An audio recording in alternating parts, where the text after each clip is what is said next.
Huffington Today on Radio 4 with Justin Webb in Washington, Michelle Hussein in London, Alan Smith with the news. The US presidential candidates Kamala Harris and Donald Trump have made their final appeals to American voters ahead of ballots being cast by millions in one of the tightest races in decades.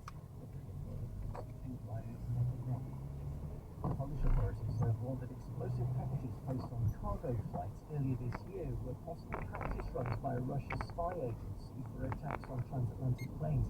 Moscow has denied involvement. A BBC investigation has found senior doctors charging the NHS premium rates for overtime, with some being paid more than £200 an hour. NHS England said hospitals had to offer rates that were competitive with the private sector. But the Health Secretary, Wes Streeting, told those some of the payments were unacceptable. Plans have been announced to extend the smoking ban to some outdoor spaces in England, including playgrounds and near schools and hospitals. Alan, thank you very much. It's just at 8:30. So Chris Hoyle has told the BBC that men with a family history of prostate cancer, as he has, should be encouraged to get a test for the disease from the age of 45 rather than 50. Here's part of his interview with BBC Breakfast, when he explains what he's concluded since his diagnosis. I believe that the screening for men with a strong family history of prostate cancer should be a lot younger. It's logical to me that why would you not just get the test a little bit earlier, catch it before you need to have any major treatment? To me, it seems a no-brainer. Why would they not reduce the age, bring the age down, allow more men to explain? His father and grandfather both had prostate cancer, and Sir Chris is now living with the reality that his cancer is stage 4 and terminal. Revealing his diagnosis sparked thousands of men coming forward to get tested. In 2021, Michael Dobbs, Hill Dobbs, Conservative peer and author of the House of Cards trilogy, used his Today programme guest edit to look at prostate cancer. He'd been diagnosed that year, and the disease had killed his father and brother. He joins us now. Morning, Bill Dobbs. Good morning, Michelle. May I ask you first how you are doing more than 3 years on from your diagnosis? Well, I was one of the fortunate many because of my father and my brothers dying. And my GP, a wonderful man, James Banfield, was looking for monitoring it, so we caught it very early. If you catch prostate cancer early, you have a more than 95% chance of surviving. So early detection is absolutely key to leading to discharge. Presumably your GP knew that because you had mentioned it. Yes, the system that I have, and this is with tears, also huge range to Chris's interview. The problem with the system right now is it requires you to go knocking on the door. I really do believe that these figures that prostate cancer is the most common form of male cancer, is the second most deadly. The GPs and the NHS should be reaching out more proactively. So come on in. We did probably that we can go much earlier.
你今日你係想去 library 咧，定係媽媽？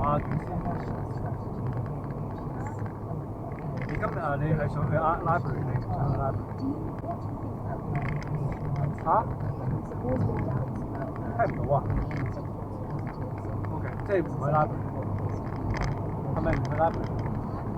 即係你唔去 library， 喺 school pick you up。OK。Suffering that way. Do you have a Unnecessarily. message for Chris Boyd today? Oh, well, yes. I mean, first of all, Chris, I want to thank you for what you're doing, because by coming out and being so public about it, you're empowering men and you are saving lives. You're encouraging people to save their own lives. And just a little story. I have another brother who also has prostate cancer. He was given 2 years to live. That was 4 years ago. And he's looking forward to celebrating Christmas with his family and in remarkably good shape. I mean, these things do get better, so I hope that both you and I will follow in his footsteps, and that our final acts, so to speak, will be long and joyous, because I certainly know that you deserve it for all the joy that you brought to us. 22 minutes to 9. Why is today's American election close? Why is a convicted felon, a man so wild and reckless in his speech, so contemptuous of so much of American life, within grasp again of the White House? Might it be because the entire political class either failed to see something happening in American society, or did see it but did nothing about it? Professor Ari Hochschild thinks that's exactly what happened.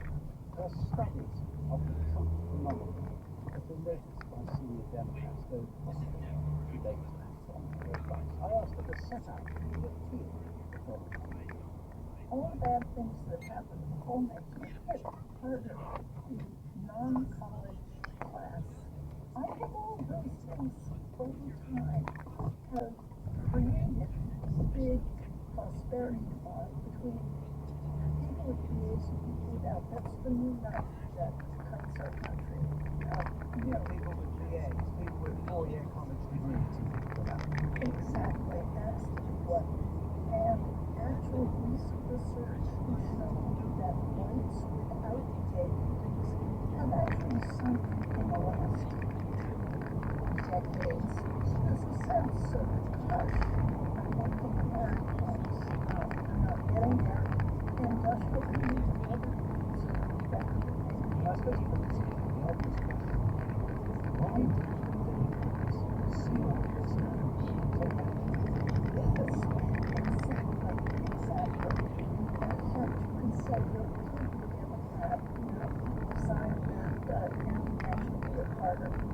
Very people thought he was and was seen as representing citizens of Cuba, the Democrats, but also labor unions used to be the middleman between the white working class and the Democratic Party, and now it's just 9% of the private sector workers are represented by unions.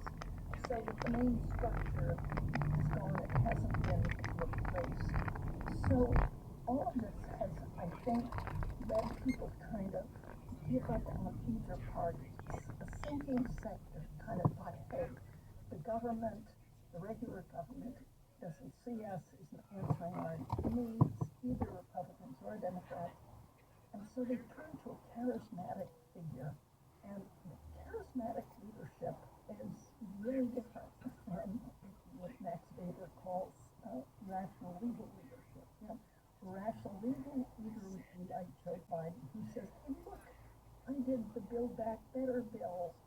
look at the bill, you know, look at the Inflation Reduction Act. I did that. That was charismatic under Donald Trump. So they'll only look at me. I don't actually have a program, but I personally will represent your feelings. Can I ask you this? A commentator was saying recently that with Richard Nixon, yes, he told lies, but in a sense he had a respect for the truth because he knew the difference between the truth and the lies. And with Donald Trump, this commentator was suggesting he actually doesn't know or care about the difference. He was comparing Trump actually to P.T. Barnum, the man who essentially invented circuses. That there's a kind of maelstrom of stuff going on, and that in itself is interesting and very difficult to challenge. Yes, you know, in a way, just to this election, Trump may lose the election, but in a way, he's already won critical victory. He's changed our feeling about the importance of feeling.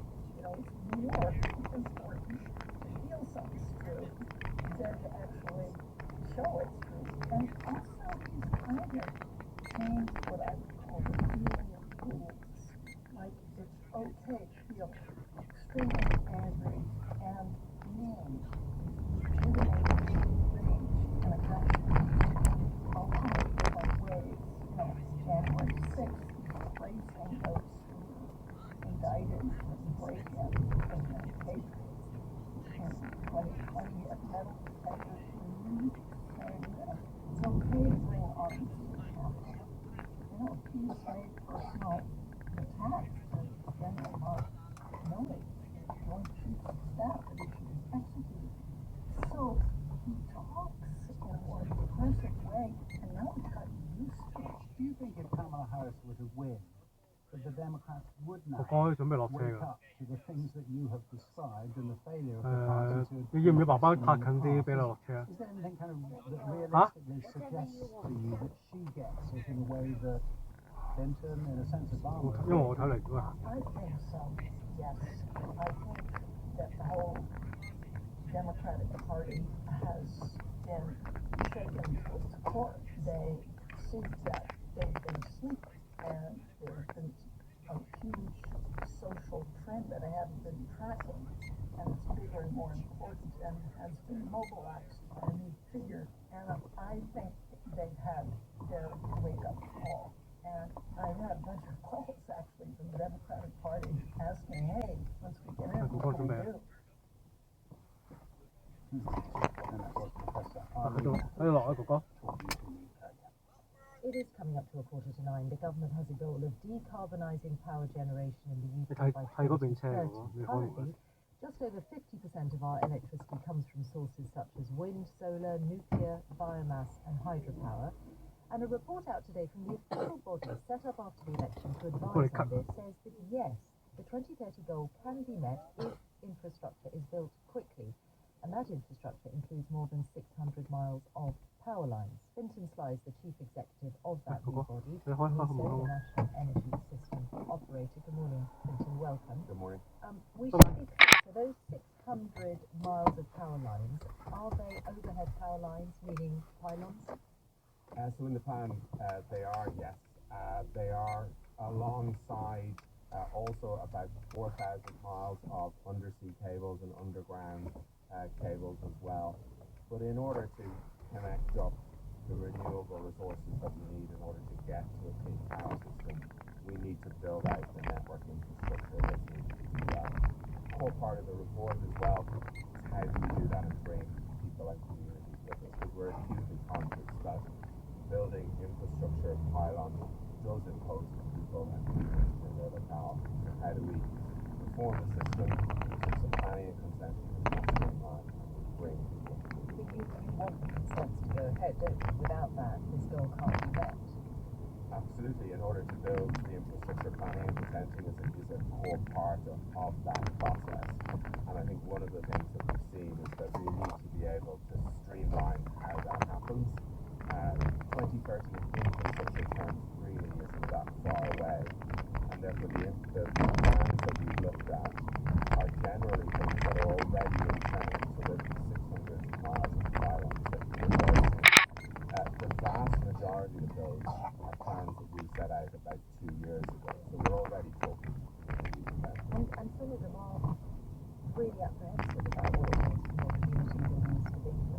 you essentially telling people that this goal is an important one and therefore you have to be prepared for the landscape to change? I presume that within this there will also be onshore wind turbines as well as offshore ones being built. Yeah, so we look across a range of technologies that includes onshore wind, offshore wind, solar, and other clean sources. And yes, getting to clean power is an important objective, and it will require that Great Britain builds infrastructure. What is really important, though, is that we bring people and communities with us on this journey. The transition to a clean power system to get to net zero only works if we can bring society with us. There's huge benefits for businesses, for the economy, for jobs, for investment. But it only works if we have the social license to make that change. So those who are apprehensive about it, how are you suggesting you bring them along? Is it discounted electricity? So there are various ways that government had a consultation out around how to make sure that some of the benefit of this infrastructure goes back to those that are most immediately affected, because they are hosting infrastructure that gives significant benefits to the country as a whole, but it is more immediately impacting on them. So there are various, and I don't think there's a one-size-fits-all solution to this that will work for every single community. So cheaper electricity bills, discounts on bills is one thing that's being looked at. Investment in the community, investment into energy efficiency schemes for housing in the area. They're all options that are being looked at, and it definitely won't be a one-size-fits-all. It must be worked through and be appropriate for the particular community. Essentially, this is about taking gas, isn't it, out of the system, out of the power generation system as much as possible, though I think the definition of clean power still includes a little bit of gas for electricity generation. Yes, so the UK electricity system has been on a journey of decarbonisation. It's only 5 weeks ago that we closed the last coal-fired power station, and that used to be the mainstay of the electricity system. To get to clean power by 2030, we need to reduce the amount of gas that's burnt in our power generation facilities and get that down to less than 5%. So it's a really significant reduction in the amount of You gas. also need people to use electricity at non-peak times, so you're actively asking people to do that. Just think about the times when the wind doesn't blow, and maybe that little bit of gas is not enough to cushion us at that time. So we've really looked at this to make sure that the system can be secure and reliable, and holding that gas in strategic reserve. It's used really a small percentage of the time, less than 5%, but that does provide you with the security supply. We do think there's a real opportunity for consumers to use their electricity differently to help them to reduce their bills, but it's not a requirement that people change in order to ensure that we have a secure system. Thank you, Slide. Thank you. Thank you. And that brings us to 10 to 9. A big Dutch publisher begins to trial the translating of commercial fiction into English using artificial intelligence. VDK is the largest publisher in the Netherlands, actually acquired by Simon & Schuster this year. They say, use AI to assist in the translation of a limited number of books. Rosie Harvey is on the line, who is a literary translator. Good morning. Good morning. What do you make of it?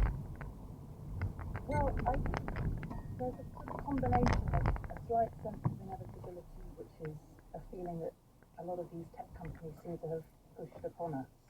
But amongst colleagues of mine, and I'm including authors in that, not only literary translators, there's a real concern actually about where this will lead to. I read the article, and the article mentions that there will be, for example, one edit of these AI translated books. Now, unless the editor of these AI translated books actually speaks the source language, then it's going to be very difficult for them to catch some of the many mistakes that we know AI makes in this kind of work. Yeah, and it's not just mistakes, I suppose, in the obvious sense, of just things that are mistranslated, but a whole lot of subtlety that falls short of mistranslation. Exactly, yes. When I say mistranslation, that's kind of what I'm thinking about. So what a literary translator, a human literary translator, brings to the job is an awareness not just of how one word might translate into another word, which is essentially how AI works, but of all the nuances. You might talk about the musicality of a text, you might talk about the cultural references that it makes. But the main issue, in my eyes is that while AI might look like it can translate, it might look like it can write, what it doesn't exactly is read. And the true translators, first and foremost readers, we read a book, we understand it in its totality, and not only that, we understand it in its context, in its original language, so we can see where it slots into the literary ecosystem, from where it's come, where it might fit into the new ecosystem, and be able to adapt cultural references in the language for its new reading. And there's no way that AI can do that. I wonder if this will just underline what you've just said, and actually the absolutely rubbish neural advisor when they won't do it again. Or at least they'll go away until AI really can do it, which might be sometime in the future. Yeah, I think there's a lot of overhype. There's a misunderstanding or a lack of good understanding about actually how good AI is, because it's not really very good, and that's why the publisher is about having to hire an editor. You know, it's going to be an AI sandwich. There's a human author at the start who produces the book, then it gets put through this sausage machine of AI, and then a human editor at the end. But that's a recognition that actually it can't really do a very decent job. Not to mention, you know, the ethical and the environmental issues that the use of AI brings up. We know that it has huge environmental costs, and the way that it's trained is also very ethically dubious. Thank you very much. 8 minutes to 9, 4 people have been arrested in Poland in an operation that appears to be linked to what the MI5 chief said last month about Russia being on a mission to cause mayhem on European streets, including by arson and sabotage. Also possibly linked to a courier package that burst into flames in a Birmingham warehouse in July. Frank Gardner, our security correspondent, joins us. What is the possible link to that package exploding, Frank, which wasn't reported much at the time? Yes, it's first of all, we should say that the Russian authorities deny any fault or responsibility for this. And that recently investigated as well of the suggestion that Russia's GRU military intelligence is, as MI5 claim, also trying to cause mayhem across Europe. But what happened on July 22nd is that the package brought from the DHL warehouse,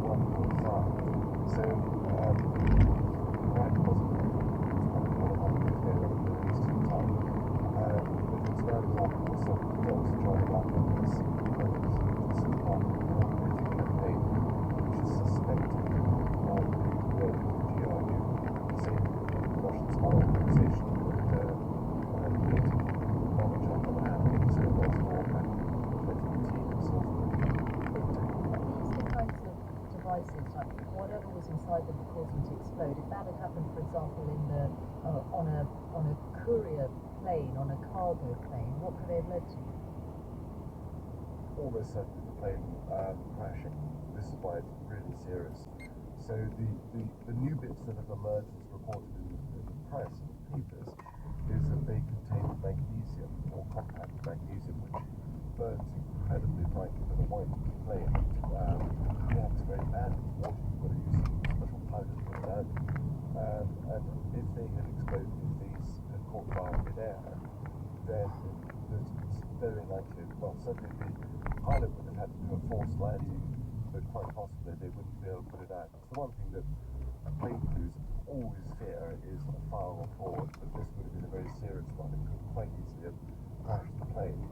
Now, the assumption that we were told in briefings some time ago, some weeks ago, was that there was a kind of coordinated arson campaign across Europe to just cause mayhem, to mess up logistics, just make life uncomfortable, as part of something that is hybrid warfare, kind of sub-threshold warfare. But the Polish prosecutors reportedly believed that this was a kind of dummy run for transatlantic flights, for putting packages on planes from Britain and other parts of Europe to the US and Canada. All of this, I should say, is denied by Russia. Right, Gardner. Thanks very much.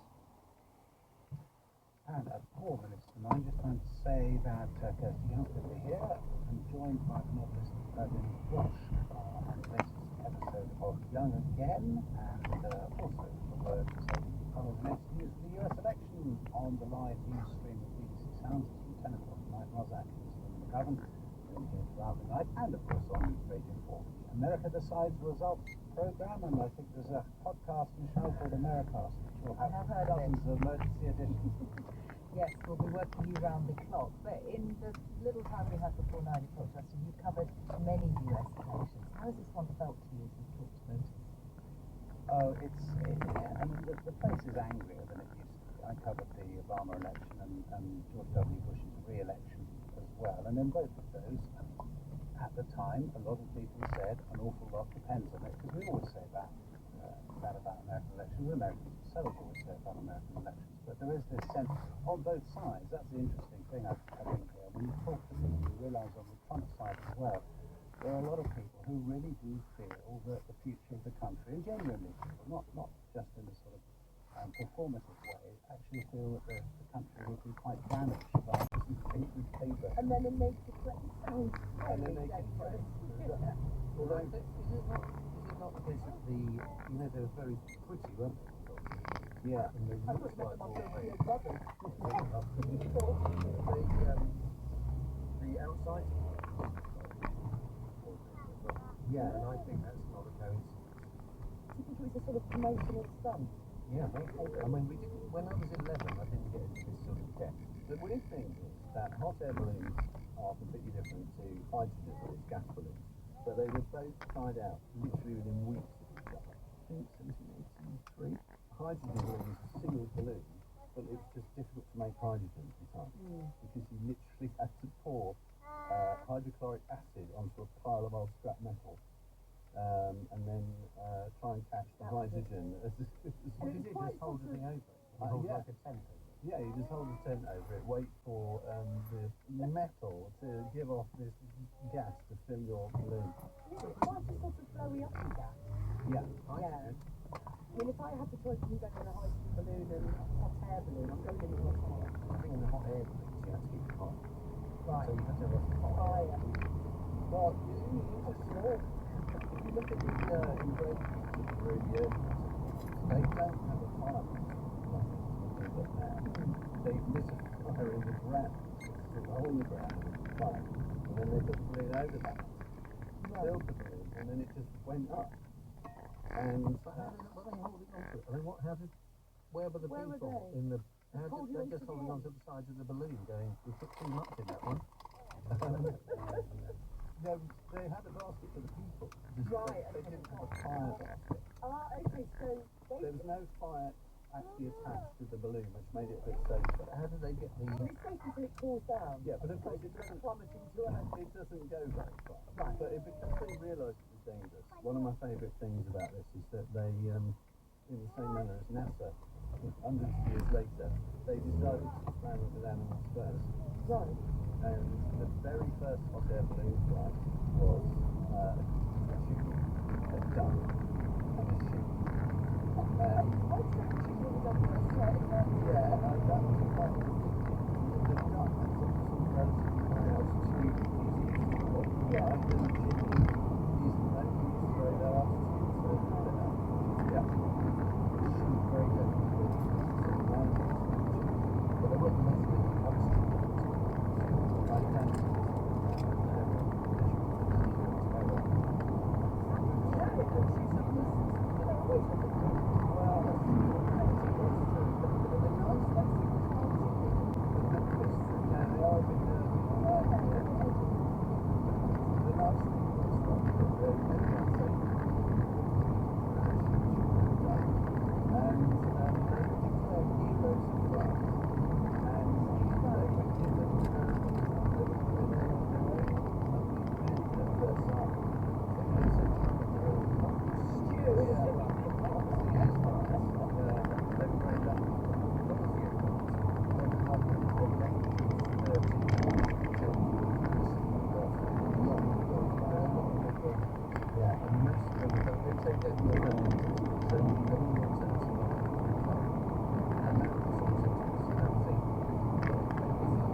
well, don't do it from countryside. When I was at school, one of our classmates, Bob and Sarah, had a family and stuff in the local paper. So our dad's involved in the company, and they went to a hot air balloon flight and got stuck in a tree. I don't just remember years ago, years ago,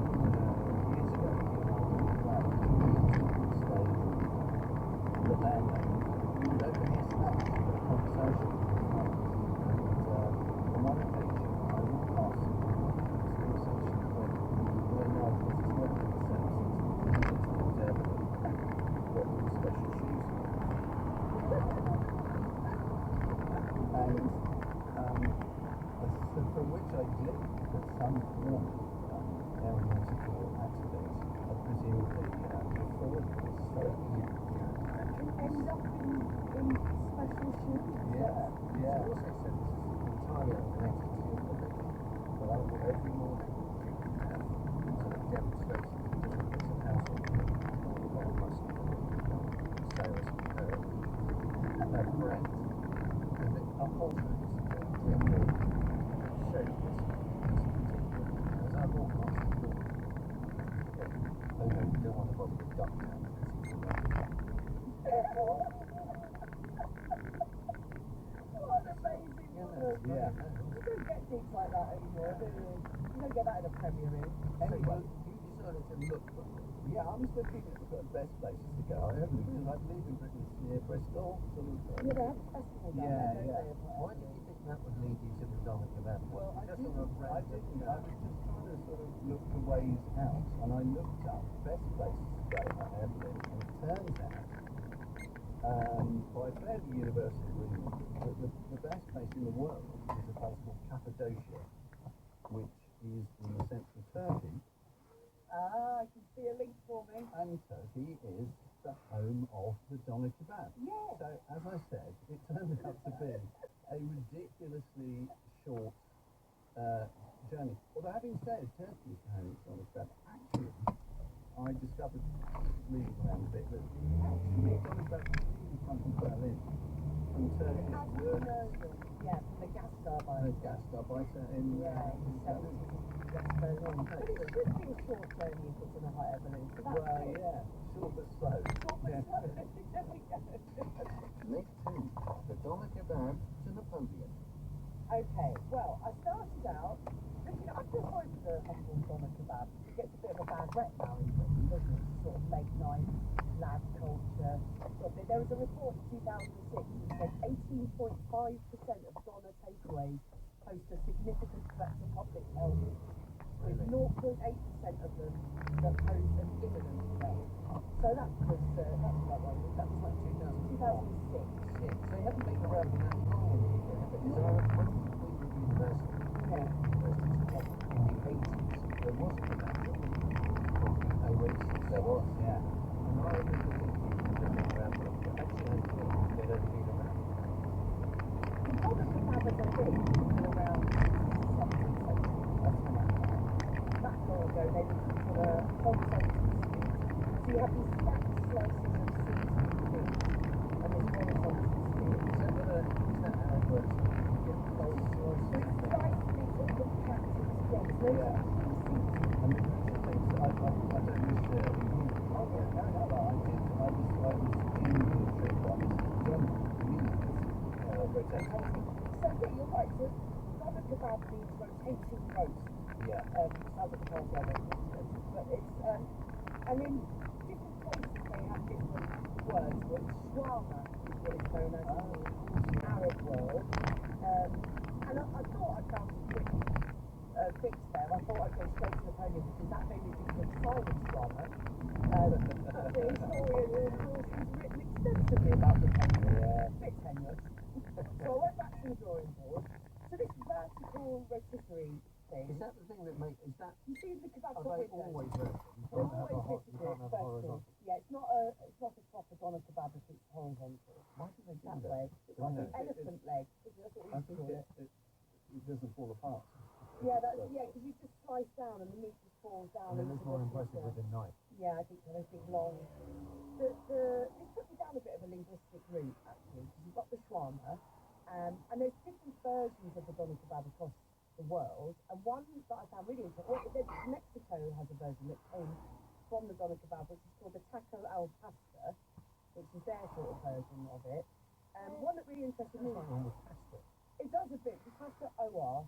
It's farmer, I think, or something. So it's sort of a rustic countryside meal. But then you've got the Donair kebab, which is spelled Donair. Sounds like an airline, I know, but it's a Donair kebab, which was in Halifax, Nova Scotia, on the eastern coast of Canada. And they developed their own version, which had its own sauce. So the Donair kebab has a sauce made of sweetened condensed milk, vinegar, and garlic powder. Right. And that, the Donair kebab, is now the official food of Halifax, Nova Scotia. They're so popular.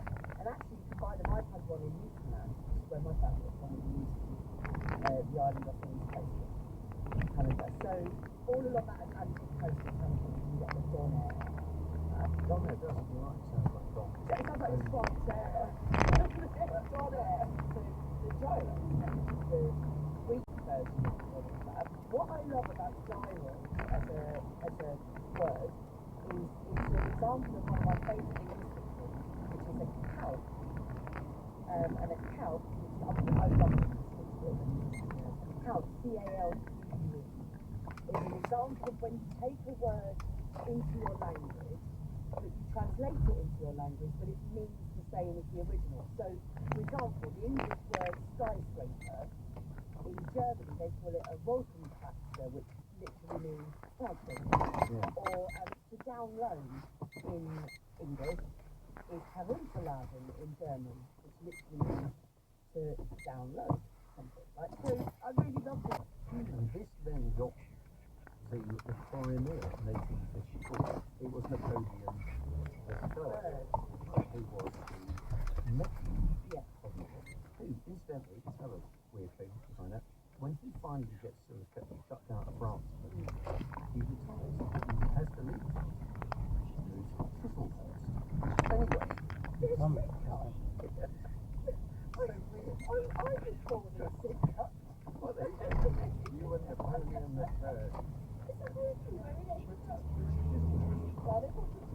This is the point I got to. I got to the pioneering campaign of 1854. During the siege of Sebastopol, the English and French fleet was destroyed by an unexpected storm.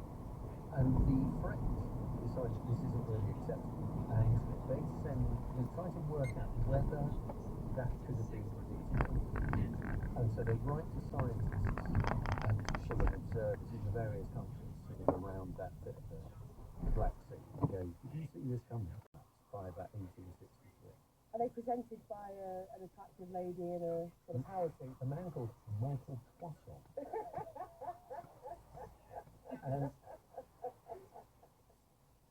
And then, but this is happening everywhere, right? Because it's becoming obvious. The British also involved, obviously, in the Crimean War, so they're kind of using that as well.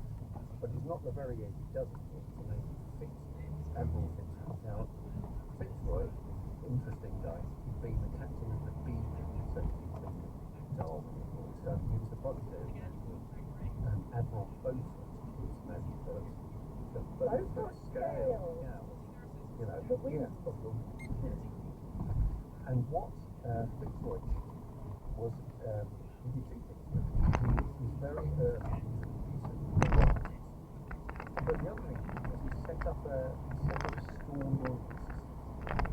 He set up 13 stations around the coast of the Cape, and that ultimately becomes shipping forwards. So there,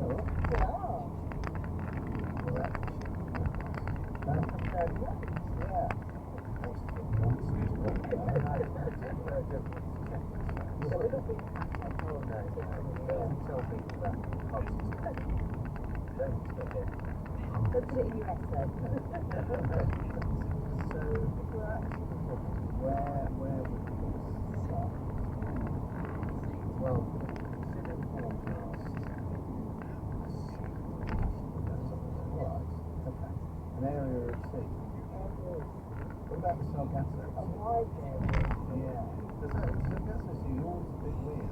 I never quite know what it is. I only know the wide Sargasso Sea Genius, based on Jane Eyre, yeah, the what's the name, lots in the attic. The Boston.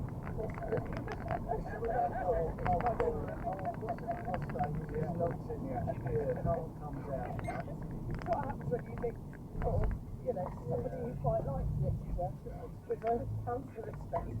That's actually a shy of that. So hang on, you're doing the whole thing now. I've got to find out. Okay. It's eels. Yeah, that's all I know about them. Eels. They're eel shaped. It's a spawn. It's like a nightclub for eels. So hook up. So hook up with a sexy lady. Sexy lady. Yeah. So I don't think that's what I'm doing. And then in that room, I saw the drama. Yeah.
There's enough relative to capture technologies that can vary quite widely.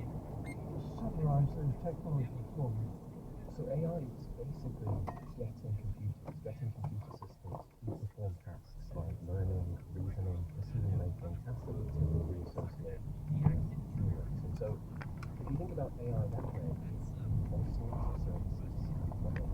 It's searching apps, it's dating apps, it's mapping apps, it's automobiles, it's described. It can do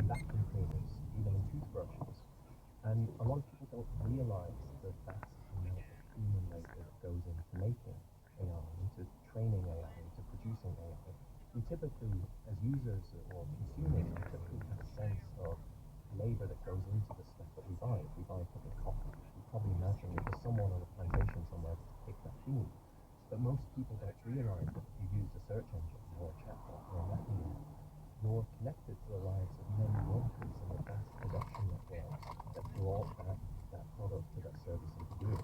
You frame AI as an extraction machine in your study. What do you mean extraction machine? Well, we use the metric of the machine because we want our readers to think about the inputs and the outputs of the machine that's AI. Every machine has a history, every machine is built to perform specific tasks. So the question that we encourage our readers to think about is how we could create a world in which machines serve humans rather than one in which humans serve machines. So we describe AI as an extraction machine because we know that it requires this constant supply of natural resources, of human intelligence, and of human labor to function. Mark, let's sit here. This is the BBC Two series for Secrets of Silicon Valley, went out back in 2017. Right a glimpse of the world in which Mark Zuckerberg, the chief executive of Facebook, what he's trying to create. The tech god with the most ambitious global vision is Facebook's founder, Mark Zuckerberg. One word captures the word Zuck, as he's known here, is trying to build. Connectivity and access, if we connected them, we give people connectivity, that's permission, connecting with their friends. You connect people over time, connect everyone in the world. I'm really optimistic about that. Make the world more open and connected. That's what I care about. This is the part of the critical enabling infrastructure for the world. Thank you, guys. Now, coming back to another Mark, on the line, your study provides a very different slant on the tech world. It's based on 200 engineers and people involved in the global workforce behind the production of AI. But you begin with a look at what happens when a Facebook post is flagged for some breach of content rules. Okay, now tell me about the content moderators, as they're called, and what you found out about their working model. Content moderation is basically keeping the platforms that we all use clean and safe. We've flooded with violent content, with explicit content, if content moderators weren't doing their job. So if there's harmful content on the platform, someone has to look at it. Someone has to decide whether it breaches rules, and so if it can stay up or if it needs to be taken down. Now, social media companies, what they do is they outsource a lot of this moderation to workers in the global south, from Malaysia, Philippines, India, Pakistan, Kenya. And these workers, they're low paid, they work long hours, and they work under incredibly toxic conditions. We spoke to these workers, yeah. And these workers, they're really exposed to the worst of humanity for hours at a time. They action one toxic post after another for their entire working lives. So workers that we spoke to in Nairobi, for instance, they're paid a little more than $1 an hour. And one person that we spoke to told us they have to average one every 55 seconds. They'll do this for 10 hours a day, often 6 days a week. So these jobs, they're sort of strange